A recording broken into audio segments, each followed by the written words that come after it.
Christian, great to see you, and thank you for having English as part of your event tomorrow. Lars, I spoke to him a little bit earlier today, your brother and partner in crime, so to speak. He said that he was the more introvert of you two. Would you agree with him? In general, I would say yes. Yes, if he describes himself like that. I didn't think of him as introvert, to be honest, because then he said, but I can talk if I need to or I have to. So I was just wondering, when he mentioned that, is that because you are maybe the one that takes the word in larger gatherings and things like that? Maybe he wanted to express that I'm extrovert, or how do you say in English? Yes, I don't know, but I think it's more or less correct. Whereas when you look at Lars, let's say he's on the front stage in business, and then I'm on backstage, because he's always with our customers, and he brings home the news from our customers and so on and so forth. Maybe on a private basis, could be, should be. He's more introvert, yes. Mm. But you're the more mature, right? Just because of age, right? No, I'm 3 years older. Whether I'm more mature, I don't know. I don't know. I was a little bit of a joke, but I was thinking that both of you are born into BHS. We spoke about how your father and his partner acquired BHS in 1993, and what a journey, right? A long journey, and when we look back to our fathers, it's interesting. We have, of course, our father, Paul Engel, but actually we had a second father, his partner, Ed Bradach. So that was almost like a father to you guys? Yes, yes. He had no kids, and the planning from the very beginning was that Lars and myself shall take over his shareholding, and which we, of course, did with great respect. And therefore, he had the nickname the second father. And not only since business was taken over by our fathers, but basically we grew up in BHS. Our father took us to the company which employed him before. We met people at breakfast in our house, joining brunch and lunch and dinner. In boxes or on plates? No, on plates, on plates, on plates. When we went to vacation somewhere to Italy, my father always stepped by minimum at 1 or 2 box plants of customers. So we waited in front of the plant, and so we got it with the, how do you say, mother milk? Let's say like that, yes. And if you look at your two fathers, how would you describe them? Are they very alike, or were they very complementing in the same way as maybe you and Lars are? My father was, yes, that's a good comparison maybe. My father was a quite also introverted, silent person. I think I heard him shouting 2 times in my life. And this was because I made him upset. I never heard him really to be really angry and mean to people. And the same was, of course, true for Ed Bradach, his partner, but he was more the extroverted. He was the engineer and tried to convince people about ideas and what they must buy and why and so on. Maybe a little similarity, yes, maybe. You never thought about it, or? Never thought about it, really. It's the first time. Okay. What was his name? Edmund. Edmund. Edmund. Okay. And Edmund, because your father and mother were refugees, I heard, from Lars. My mother was born in Breslau. My father was born in Tresekry, which is today Czech Republic. That's right. Ed Bradach was also a refugee, was raised at the Chiemsee, which is south of Munich. So actually we are a product of my brother and myself. We're the first Germans. Yeah, yes. Yeah. But the reason I'm asking, and I was intrigued by the story because I think that the human side to your business is extremely important, both the trust you put into your employees and how you build up the organization and how you give back to the society. I mean, it's like, you know, the roots are well founded, right? For sure we are, let's say, people. We love people. We love to be around with people. We understand as a company that people build our success, our people, our team build our success. We once had a bus in our small town with an advertising which said, the career of our people determines the success of the company. So we put a lot into people and we give back to people. We know that we live in an environment from which we get something, so we also we think it's very normal to give back to the environment where we are and to give back to people. And there are many different management styles over the world. Yeah, I would say we have a people-centric management style. Yeah, and it goes so far that we also take care of not only our people in our company, but for a good part for their families too. And also refugees that comes from Ukraine, for example. Of course, in our position, it was immediately we took care of the ladies who came with the small kids, and we opened a kindergarten in our company, where the ladies could learn furthermore German and get a little involved with BHS. Today, most of them are part-time workers in BHS. Of course, I mean. And at the same time, the kids were kept in good condition in the kindergarten.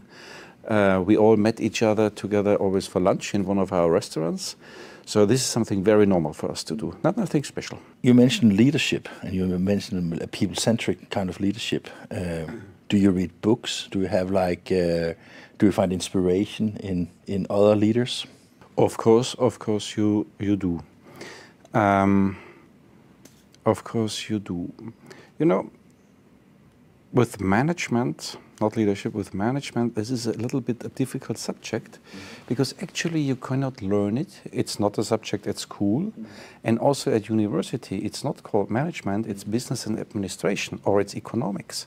But you're not taught how to get along and lead people. So you learn this over time, and I think I learned it from people I met and whom I admired. We went also, of course, to kind of, how do you say, public events like the World Business Forum, to great speakers. Yeah. So that gave you kind of inspiration to listen to how other industry leaders and managers were managing their businesses. Sure, yeah. Sure, for sure. Is it fun to learn, or is it also like, oh damn it, I go home now and I can't implement all the good things I've learned? No, it's fun. It's fun, and then of course it is demanding, because you have to try yourself whether it works out. Should be somehow you should be quite reflective in that way, and from my saying, a good leader, you can see him by how many people follow him. No people following, no leader. Yeah. But that is what leadership is about. It's basically because, I mean, you know, there is this, I would almost call it a falsum when you say that you have followers on social media. That is a measure. But when you operate a company like BHS, where you have so many people, and also a lot of people that have been there for many years, it is because you do something right. Otherwise, people would not stay there, right? Is that what you mean? Or did you also talk about leaders in, let's say, LinkedIn kind of relation? No, it's the leaders, of course, in our company and in business, yeah, not in the social medias. But I also see, from my point of view, a big difference between leadership and management. Yeah, I understand that. I was just trying to understand, because you know who you are as a person is often. I mean, when we talk about your background from family, when we talk about you and Lars's fantastic journey that you've been on, and how you developed this amazing company and got yourself positioned all over the world, it tells a lot about who you are as people, as a person, basically. So what I'm asking is just trying to figure out, what is it that has given you that? I mean, mom and dad background, 2 fathers, it's not too bad. I mean, there's a lot, but that is still like a time ago, right? Because I mean, I think that the more mature you get in a positive way, you also get your own ideas and become the leader in not just as a manager, but a leader as an objective. This reminds me to another question I got a couple of months ago, and I can explain it to you. I think I was influenced a lot by my first boss. I enjoyed a bank apprenticeship program after gymnasium. And at that time, the gentleman, this was in 1986, at that time, this gentleman, who was the president of this small bank, local bank, joined a team in Munich, in the headquarters of this bank, and they thought about the bank concept 2000. Nice. So I came out from school, was busy in understanding a book. Yeah, and you were young. Yeah. Don't know anything, and now I meet somebody who is not interested in daily work, and not end of the year or these things. No, he was thinking 14 years ahead in a group of other people. And whenever he came back, I was the only one in this bank who was interested what he was doing. So he wondered about this young apprentice. And today we are still very good friends. Today we're still very good friends. And I think this gave me influence to really try to understand the long term. And today I very often use the expression, management means to bring the future to presence. Finish. Fantastic. But that said, I mean, if you look at the box plant 25, now it gets like really real, but that is also about planning for something that nobody really knows, but you can influence the direction of it. We also talked to both Lars, but also some of your other colleagues, that of course you always started defining the next goal, because hopefully BHS doesn't stop at 25, right? No. So is that like a direct inspiration for how this bank was trying to define something bigger, or is it just like normal business for you to think this way? For me today it's normal, but there was of course this influence probably from this incident. And of course we started to think many years ago about the concept 2025 and how to develop BHS from a machinery builder to a plant builder, how to contribute really to our customers. Took us a long time to do the planning, the preparation, the understanding, and today I would say we are on a very good way. Will you and Lars and your management team ever sit down and talk about like really long-term perspective, or is it 5-10 years time? Is that doable, or? On the management side, we have a 6 years planning, we have a 3 years planning, and I have a 1 year budgeting. Okay. Yeah. Of course, 6 years also not the long-term future. And sometimes, of course, when we talk about the next 6 years, we should have understanding what is after this 6 years. Anyhow, very difficult. Huh? Oh, yeah. Like right now, we have to understand about these geopolitical tensions between China and America. This is a threat to BHS, a threat to many German companies. I think it's a threat to a lot of, as you said before the cameras were turned on, it is like that Europe is in some kind of a ping-pong situation between America and China, because they're strong arming right now, right?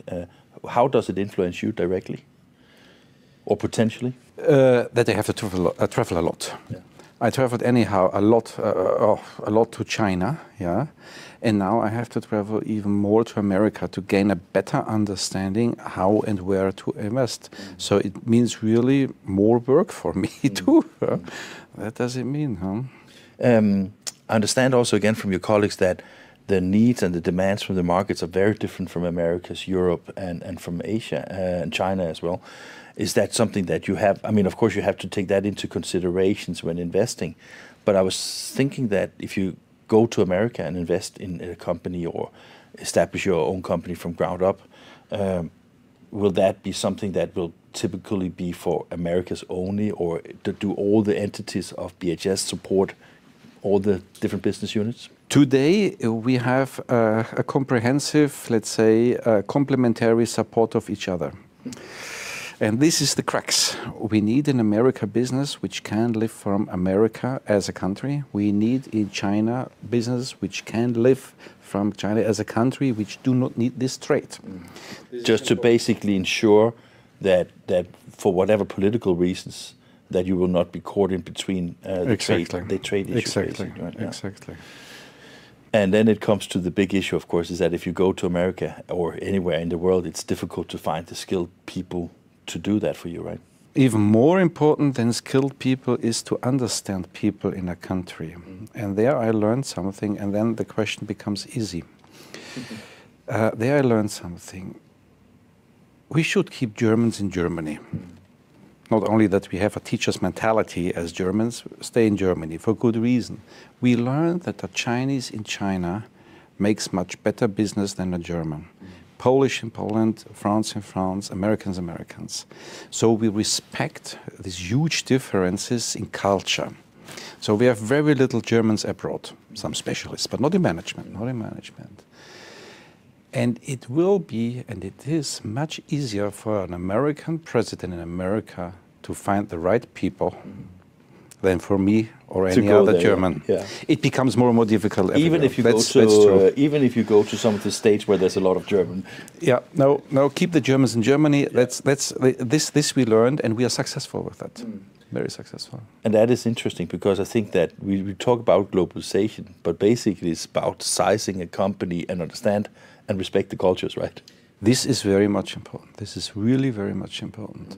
And understanding and respecting culture is something similar like understanding and respecting people. Have you, when you established BHS Shanghai in 1999, have you ever, and I don't know if you can answer or will answer this question, but have you ever been exposed or expected to some of the, the things that especially Americans say about how the Chinese government influences your business and how you have to fear how, I wouldn't say trade secrets, but innovations can be used by somebody else? Or I think there should be a difference between China government and China bureaucracy and China business people. So there's a huge difference between those? Yes, of course. Yeah. The China bureaucracy is, in the beginning, it was like in the Wild West. But today... Was it difficult to manage? It was completely not to understand. Yeah. But today, this is a bureaucracy, one of the very few bureaucracies in the world I know, which properly works. Okay. It really works. So they support your endeavors of getting things done, basically. So I cannot say that any German Chinese bureaucrat, despite political, has done anything to us which had not been good. Okay. In business, however, you learn what Chinese business is. When you sell a machine, you must know it will be copied. Yeah. It's copied by business people, not by China. Yeah.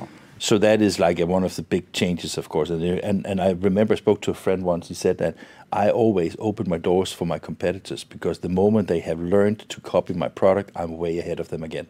That's true. And it's not the copy people. They are not dangerous. Okay.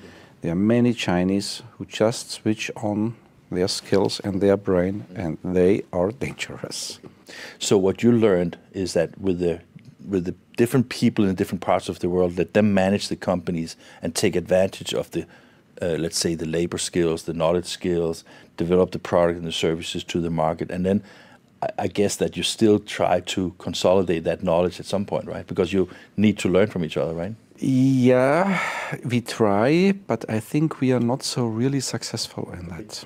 So that is for the 2027 plan or the 2030 plan. Learn from each other. Learn from each other, right? But we already know that the 2025 concept in China looks really different.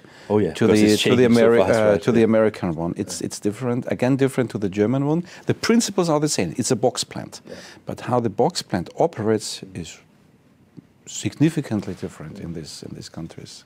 Would you say you are competitive? By me as a person? For sure, but not expressively. So are you competitive in the way where you say that if I do products and technology that is better than my competition, I will be the winner? Or is it also by being aggressive in the market? Or, I mean, how do you see yourself in when you said yes, loud and clear, Christian, I heard that. Yes, I said yes. We are the world market leader. We sell the most corrugators in the world. Many boxes in the world are produced on BHS, much more than on any other equipment. I think for whatever reason we are trained to become the #1. And of course we want to stay there. We want to stay there. I don't want to give up this position. Oh. That would be a shame, wouldn't it? Yes. No. So maybe the last question. So when you are competitive and you are #1 in the world and you want to stay as #1 in the world, how important is competition to keep you #1? Very important. Maybe not to me, but as a company, I think. Because there is a tendency, if something is good, it's good enough. But good is the enemy of great, as we know from many good management authors. Huh? So you have to challenge yourself, your business, your products, your people constantly. In a positive way. Of course. In a positive way, of course. Huh? Going to work tomorrow is just another day at office, but it will be fun tomorrow because you have 80 customers getting in to be excited, hopefully, right? right? And it will be a very exciting day for me. And I'm quite sure when I go to bed tomorrow evening, maybe have a glass of wine too much, but I will also have learned again something, for sure. And as we have learned through the day-to-day, learning is extremely important in the BHS family, surroundings, everything that you are involved with, right? Yeah, it's learning and make sure that the learned items, things, circumstances are brought to fruition. That they produce results, something you can touch, talk about, look, show. Not only I have understood something. Yes, many people understand something, but do something with it. Something that defines you? I would say so, yes. For sure. Fantastic. Thank you. Thank you. Thanks. Great talking to you. Thank you.